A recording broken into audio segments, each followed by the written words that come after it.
Good morning, Napa Valley Unitarian Universalists, and welcome to our online worship service on this first Sunday in June. I'm Reverend Dr. Leisa Huyck. I am the parish minister here, and with me this morning as celebrant is Atticus Fisher, one of our youth. If you are new to Unitarian Universalism, you should know that we are a people of open minds, loving hearts, and helping hands. We come together in a shared spiritual journey, seeking to grow in love, compassion, awareness, and action. We find truth and beauty in all the world's religions, believing that no one path has a monopoly on wisdom. We ground our action for social justice in our theology of transformative love. This is a momentous time in our nation's history, a heartbreaking and enraging and terrifying time. None of us has ever lived through anything like this before. At the very same time that there is a global pandemic of a killer disease, we also have a fresh wave of police killings of innocent Black people, massive uprisings of multiracial crowds in peaceful protests, and heavily armed white supremacists rioting in the streets in a deliberate attempt to start a race war. And all of this at the same time that we are experiencing the consequences of global climate change. It feels like an apocalypse with everything on fire. And it is an apocalypse. As I spoke about last April, the word apocalypse is Greek for lifting the veil, as in revealing what was previously hidden. Current events are lifting the veil from the terrible inequalities built into the very foundations of this nation. But they are also lifting the veil from the people who have been working with steadfast determination and courage to dismantle those inequalities and create a new world whose organizing principles are love, compassion, liberation, and justice. What is it like to come of age in such a time? How are our youth experiencing this shared world of ours? What are they thinking about? Where are they on their spiritual journeys? How can adults support them as they navigate these perilous times? In today's service, we will hear from some of our youth and our youth advisors about these questions and more. Atticus Fisher, our celebrant, will be speaking today, and we'll also hear from Omri Hamilton, Percy Bynum, TRISHA Lewis, Reiner Honecky, and MAGGIE INGALLS. The songs and most of the readings were chosen by the youth. Let us begin this sacred hour together by centering through music.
Every Sunday, we join Unitarian Universalists all over the world in lighting a chalice, the symbol of our faith.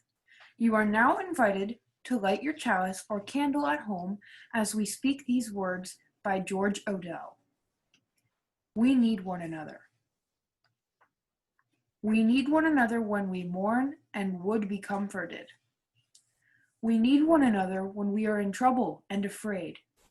We need one another when we are in despair and temptation and need to be recalled to our best selves again. We need one another when we would accomplish some great purpose and cannot do it alone. We need one another in the hour of success when we look for someone to share our triumphs. We need one another in the hour of defeat when with encouragement we might endure and stand again. We need one another when we come to die and would have gentle hands prepare us for the journey. All our lives we are in need, and others are in need of us. Now, please join us in our singing of our opening hymn, Come, Come, Whoever You Are. Come, come, whoever you are, wanderer, worshipper, lover of leaving, ours is no caravan of despair. Come, yet again come. Come, come, whoever you are, wanderer, worshipper, whoever you're leading, cause is your caravan, hour is standing, cause is your caravan, hour is waiting, cause is your caravan, hour is standing, cause is your caravan, hour is waiting, cause is your caravan, hour is standing, cause is your caravan, hour is waiting, cause is your caravan, hour is standing, cause is your caravan, hour is waiting, cause is your caravan, hour is standing, cause is your caravan, hour is waiting, cause is your caravan, hour is standing, cause is your caravan of despair. Come, yet again come.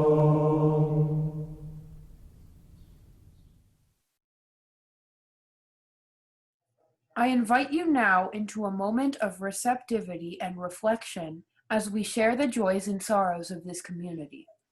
We make sacred the milestones of our lives when we share them with each other. We have here a bowl of water and some stones. If you would like to share your joy or sorrow with all here, you can type it into the chat. If you have a joy or sorrow, or even just a concern in your heart and do not need to share it with all here, type the word stone in the chat and Reverend Leisa will place a stone in the bowl for you.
I place one last stone in the bowl in honor of those joys and sorrows that remain in the silence of our hearts because they're too tender to share.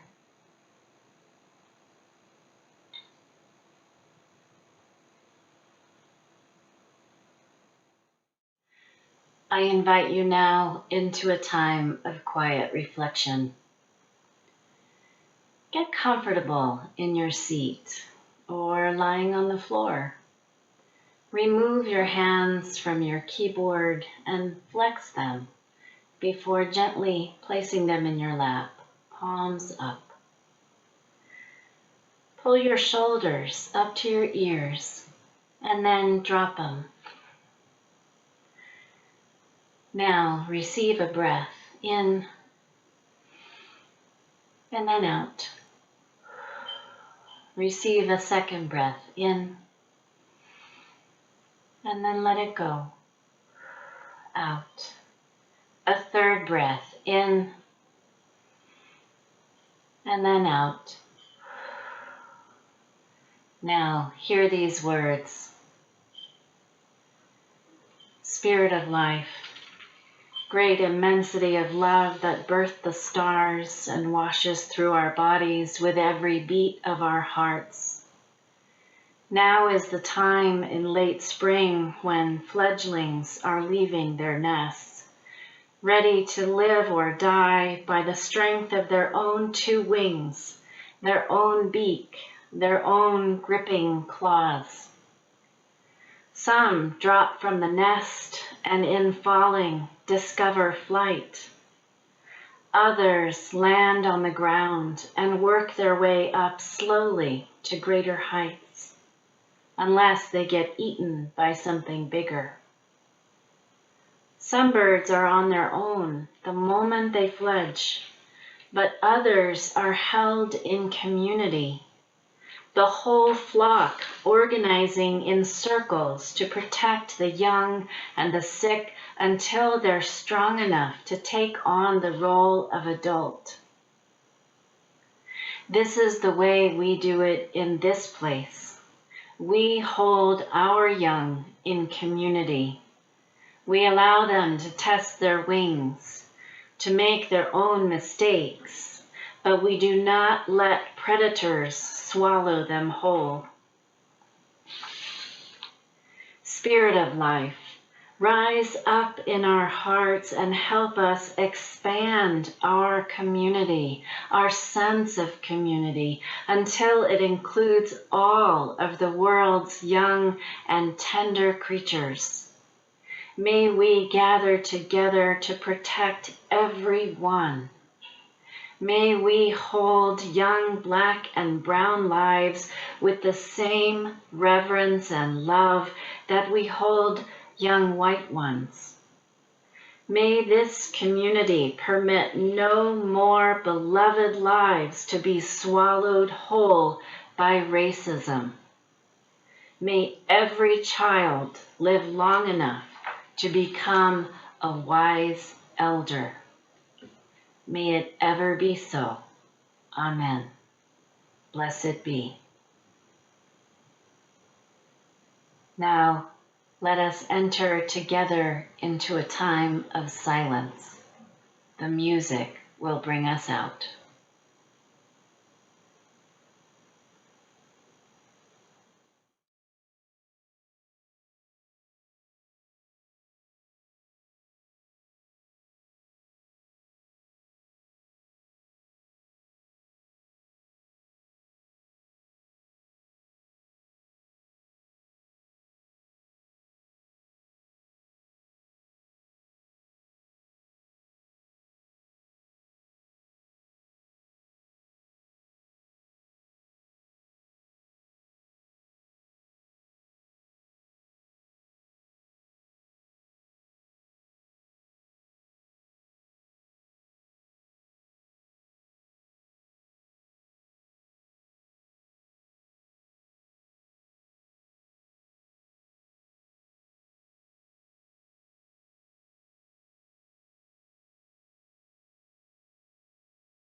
Gathered here in the mystery of the hour, gathered here in one strong body, gathered here in the struggle and the power, Spirit, draw near.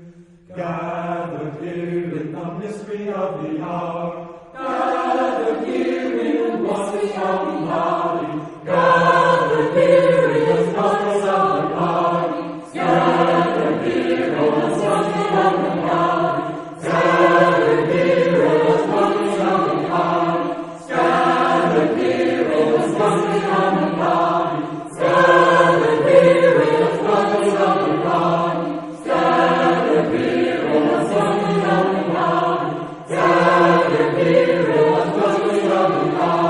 gathered here in the struggle and the power, gathered here in the struggle and the power, gathered here in the struggle and the power, gathered here in the struggle and the power, gathered here in the struggle and the power, Gathered here in the struggle and the power, Spirit, draw near.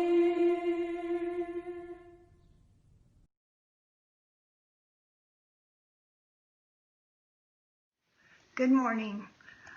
I'm Maggie Ingalls, and I want to say that working with our youth is a sacred obligation and a pleasure. And I just wanted to read a little bit from Kahil Gibran for the parents out there who, as these kids get older, this is just a good thing to remember. Your children are not your children. They are the sons and daughters of life's longing for itself. They come through you, but not from you. And though they are with you, yet they belong not to you. You may give them your love, but not your thoughts, for they have their own thoughts. You may house their bodies, but not their souls, for their souls dwell in the house of tomorrow, which you cannot visit, not even in your dreams. Okay, and then this is for all of us, and the youth I hope will listen to. It's called Marginal Wisdom by Leslie Takahashi Morris. They teach us to read in black and white. Truth is this, the rest false. You are whole or broken. Who you love is acceptable or not. Life tells its truth in many hues, but we are taught to think in either or, to believe the teachings of Jesus or Buddha, to believe in human potential or a power beyond a single will. I am broken or I am powerful. Life embraces multiple truths, speaks of both and of and. We are taught to see in absolutes, good versus evil, male versus female, old versus young, gay versus straight. Let us see the fractions, the spectrum, the margins. Let us open our hearts to the complexity of the world. Let us make our lives sanctuaries to nurture our many identities. The day is coming when all will know that the rainbow world is more gorgeous than monochrome, that a river of identities can ebb and flow over the static, stubborn rocks in its course, that the margins hold the center. Hi, I'm Percival, and I just want to thank everyone who donated and made it possible for me and my friends to attend COA. It was very meaningful and a lot of fun. Thank you. Good morning. I'm Rainer Honecke. I recall being approached by Brad Fisher almost 2 years ago, asking if I might be interested in being an adult presence at a self-directed youth group of middle and high schoolers. And I enthusiastically agreed. More than 30 years ago, I spent some time being a substitute teacher, and I enjoyed middle and high schoolers most. It took a while to get the youth group together, and Maggie, Trisha, and I took turns, first hanging out with Percy, Omri, Kat, RJ, and Atticus once a month after Sunday services to participate in conversations, games, and theme-based discussions that were really driven by the youth. After the pandemic shut down, we moved to virtual meetings, and we did that once a week. What I enjoyed most was the group's acceptance and inclusion of us older folks, their camaraderie, respect for each other, and fun approach to hanging out. I felt really privileged to get to know some of our young NVUU members, beyond seeing them next to their parents in the sanctuary and at the food table, of course. I look forward to spending more time with them, and I can only recommend to everybody that this is a great way to just be intergenerational and to really, really get to know the younger people, and they get to know you as well. I believe in 150-foot drops from the top. It was late afternoon on a summer day in August, the weekend before I started 7th grade. My dad, brother, and I were at Six Flags Discovery Kingdom in Vallejo. We had just gotten off Cobra, the junior coaster at the park. As the sky started to turn pink and yellow, we gave our next ride a lot of thought. I wanted to try Medusa, my first big coaster, but at the same time, I was really nervous. I decided to hop in line, but I was anxiously whimpering and crying, my dad hugging me as we climbed up the stairs to the loading dock. When I felt the security restraints on me, I felt better, like I was tucked away in a safe little cave. But then the floor lowered, and my feet were dangling, and all the butterflies returned to my stomach. It didn't help when the announcer said something like, "Have fun on your 150-foot drop from the top." I shivered and stayed silent all the way up the lift hill, and at the top, I closed my eyes and clenched my fists. There was a little dip, and we turned sideways fast, and then it happened. All I saw was the inside of my eyelids, but my stomach felt miles behind me. It was quite intense. When I felt gravity return again, I opened my eyes and was shocked to see the sky below me. I was upside down. The rest of the ride was a blast. When it was over, I immediately rode again, and I was really proud of myself. That was a moment that truly took my breath away. Since that evening, I have learned to be more open to taking risks and trying new things. I have grown to appreciate thrilling rides, but I still need to prepare myself for the biggest roller coasters. At a young age, I struggled with all motion and had been frightened when the car went around a turn, in elevators, and in other similar situations.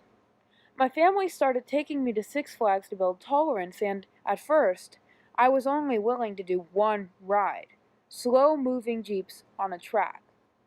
Over time, I gradually built up my ride repertoire, but becoming comfortable with roller coasters was something I never thought I could do until I did it. I have gained confidence because I know that not everybody can handle roller coasters. I am more open-minded about new activities. I have also gotten more comfortable in foreign situations. I believe in bravery. I believe in seeking out events that take my breath away. It is almost always worthwhile to try new things, as long as they are not dangerous. Once one knows they don't like a new activity, they never have to do it again, but they just might be pleasantly surprised. I believe that new experiences are an important aspect of maintaining happiness. Everything is Still on Fire by Teresa Inez Soto. Everything is still on fire, despite your best efforts.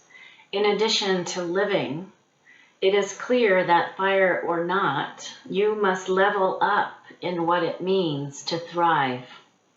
Right now, that means wrestling with the truth that in the fact that everything is not all your fault. I am sorry that everything is still on fire.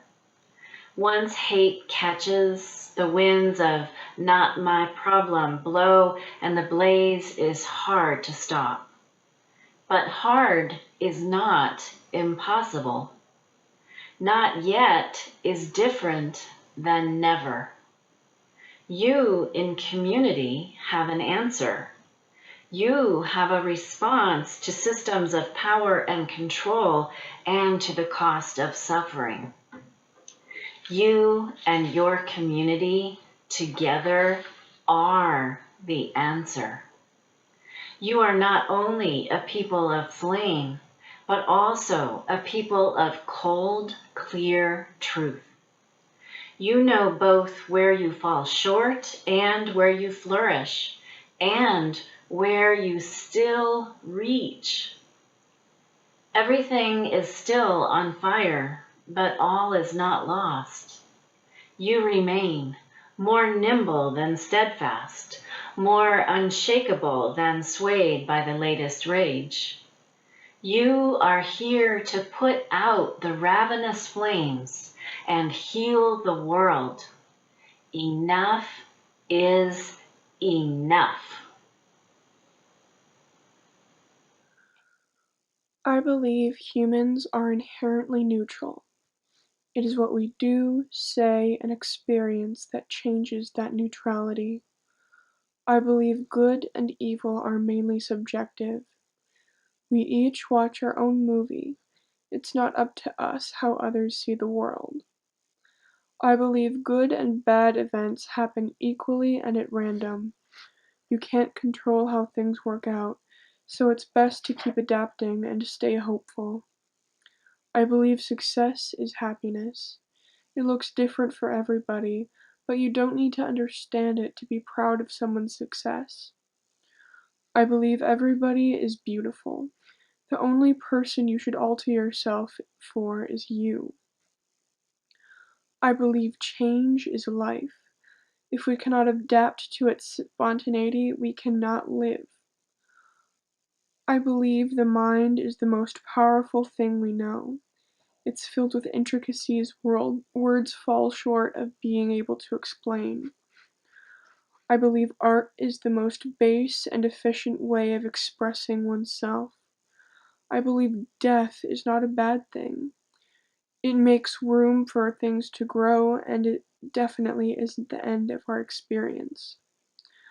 I believe we are all equal and deserve to be treated as such, regardless of race, sexuality, gender, or any other identity. We all deserve to have our needs met. I believe everyone deserves their own personal Narnia, a place of otherworldly calm they can bask in. I believe we should be grateful for what we have and what we don't. I believe children are the future. When they're older, they'll fix problems we can't even name. I believe music is an extension of the soul. It helps us be more open to emotions. Last year, I delivered a sermon entitled, How Not to Be an Ally. I started that sermon by referencing this internet meme. It reads, "Nobody is born racist. You have to be taught." These kids are really cute, but unfortunately this statement is false. Sadly, racism is inherent to human psychology, because for early humans, fear of those who were different from you was a survival technique. You have to be taught to unlearn it, and furthermore, you need to actively continue this unlearning for your entire life. Last year, I used this story, and a heck of a lot of science, to explain why we need to teach our kids about race. But this time around, I'm suggesting that all of you look to the younger generation. Today, I'm going to talk about 4 of the things I've learned from youth over the past few years. First, speak up. Our youth, here in this church and elsewhere, have come of age during a time when freedom of speech is not a guarantee. Over the past week, in particular, we've seen blatant attacks both on peaceful protesters and on representatives of the press. When it comes to our First Amendment rights, we have to use them or lose them. Sunday's Black Lives Matter protest was originally canceled by its sponsor, Women's March Napa. But then, youth from local high schools stepped up and led a completely nonviolent protest. They persisted for around 8 hours. Many of you were at the climate strike last fall. This was also organized by local youth, and many of them spoke passionately about their concerns. In addition, students have taken to the streets to protest gun violence, organizing walkouts, rallies, and marches. Iggy and I attended the Heroes March, which was sponsored by a foundation started by 3 young men after the death of local teen Elena Housley. This day, this week, we're especially called to speak up about racism. Showing up in person at a protest may not be the right decision for all of us this time, but silence is a betrayal.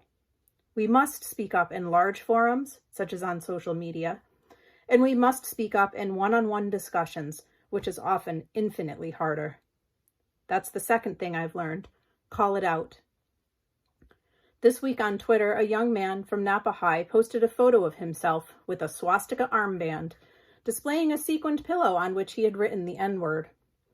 I know about this because his peers were quick to remark on the inappropriateness of his behavior and the amount of harm that it was causing. They did not, for a second, allow his hate speech to stand.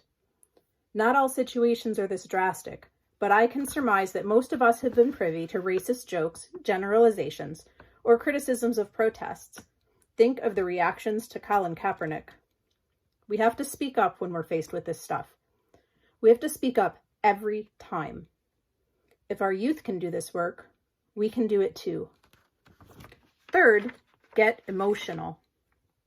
I'm a very logical person.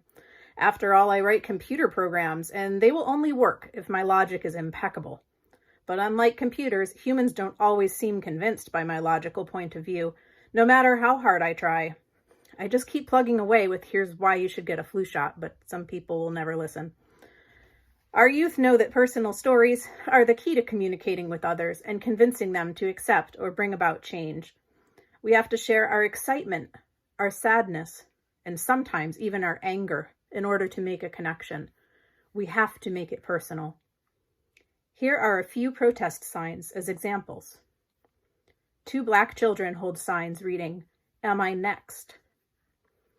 A white man holds a sign reading, "Is his life worth less than mine?" It points at his black friend who's holding a sign reading, "Is his life worth more than mine?" An elderly woman holds a sign reading, "I escaped the Nazis once. You will not defeat me now." George Floyd called out for his mama as Derek Chauvin kneeled on his neck. I personally believe that's a big part of why so many previously apathetic people have been galvanized into taking action. Which leads me to the last item on my list. Don't leave people behind. Fighting for justice is a journey, and we're all in different places. People of my generation tend to practice avoidance when it comes to people who are outside of their ideological bubble. Case in point, there's a tool you can use to find out which of your Facebook friends support a particular presidential candidate. I'll let you guess which one, so that you can then unfriend all of those people. It's been bouncing around for years, but 2 of my friends shared it again just this week. I'm finding that many people I know, including some in my family, seem to have suddenly awoken to the fact that racism is far worse than they had ever imagined. Sneering at these well-intentioned folks about how much they don't know is not the answer. By we I especially mean whites as people of privilege, are called to educate them, share resources, answer questions, and make gentle corrections when they make mistakes. After all, we all make mistakes. Reach back and bring them along on the journey instead of leaving them in the dust. There are always going to be people who stubbornly refuse to listen and are not ready to come along on the journey, but we can never stop inviting them. Cutting people out of our lives because they don't share our values is a privilege that we cannot afford if we want to bring about change. I'll close with 2 quotes because I had trouble choosing just one. First, from Barack Obama. Change will not come if we wait for some other person or some other time. We are the ones we've been waiting for. We are the change that we seek. And the second, especially for our youth, is from social justice activist L.R. Nost. Do not be dismayed by the brokenness of the world. All things break, and all things can be mended. Not with time, as they say, but with intention. So go. Love intentionally, extravagantly, unconditionally. The broken world waits in darkness for the light that is you. May it be so.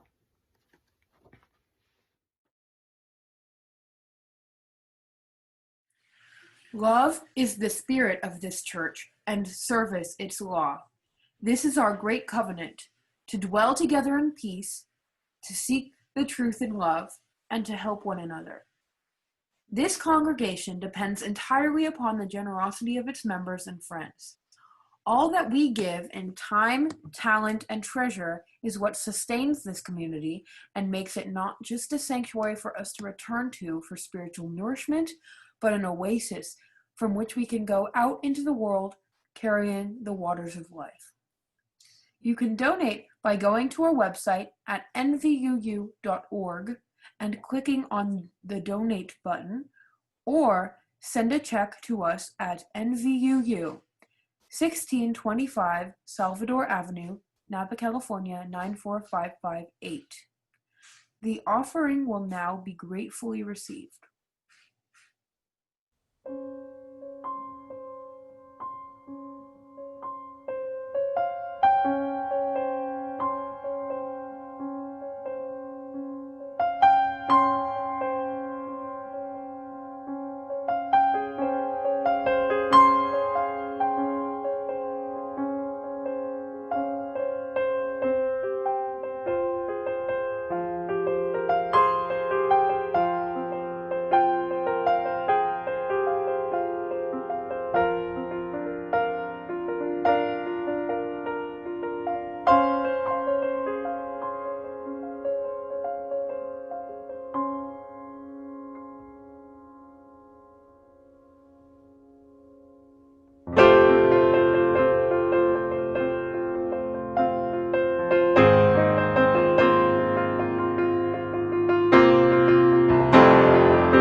This is number 550 in your hymnal, We Belong to the Earth. This we know, the earth does not belong to us, we belong to the earth. This we know, all things are connected like the blood which unites one family. All things are connected. Whatever befalls the earth befalls the sons and daughters of the earth. We did not weave the web of life. We are merely a strand in it. Whatever we do to the web, we do to ourselves. Attributed to Chief Noah Self. We're going with Self.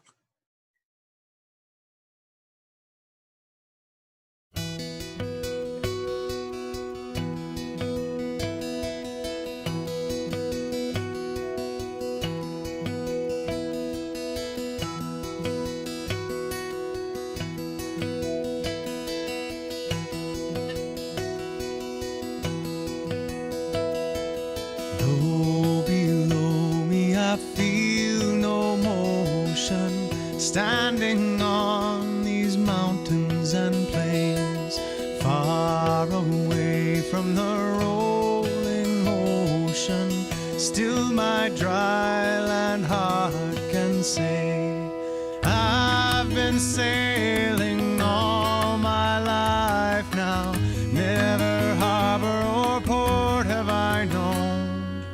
The wide universe is the ocean I travel, and the earth is my blue boat home.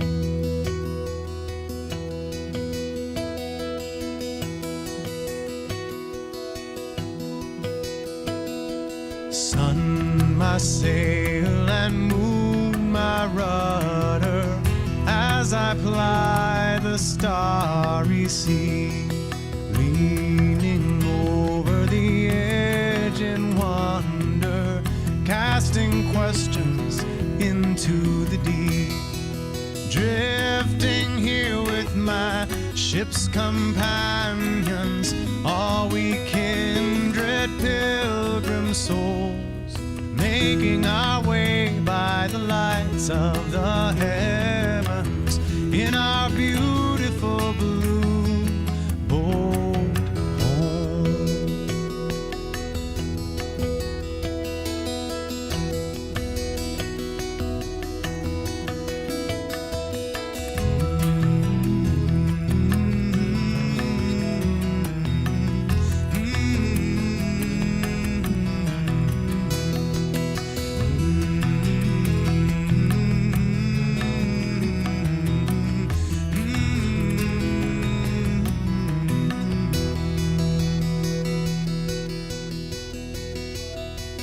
I give thanks to the waves upholding me, hail the great winds urging me on, greet the infinite sea before me, sing the sky my sailor's song. I was born upon the fathoms, never harbor or port have I known. The wide universe is the ocean I travel, and the earth is my blue boat home. The wide universe is the ocean I travel, and the earth is my blue boat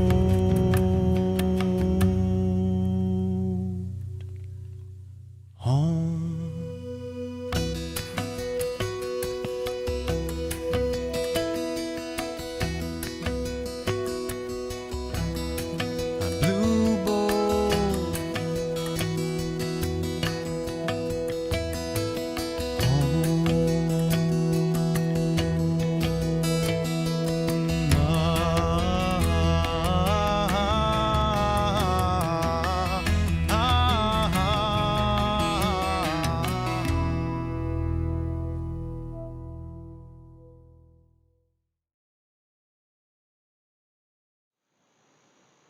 We extinguish this chalice, but not the light of truth, the warmth of love, or the fire of commitment. These we carry in our hearts and out into the world until we meet again. Now, people of this beloved community, we belong to the community of life on earth. When we gather together and hear wisdom from the margins, including youth, we can enable all of the world's young to thrive. Our fears need not stop us. We might even find we relish the journey. Let us go forth from this time to put out the flames and heal the world. Go shining. Blessed be.